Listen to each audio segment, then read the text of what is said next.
கோடு.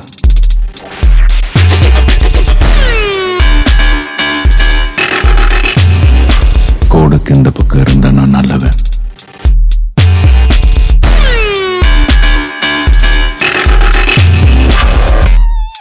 அந்த பக்கம் போயிட்டா நான் ரொம்ப கெட்டவன். இந்த பக்கமா இல்ல அந்த பக்கமான முடிவு பண்ண நேரம் வந்துச்சு வாழ்க்கையில.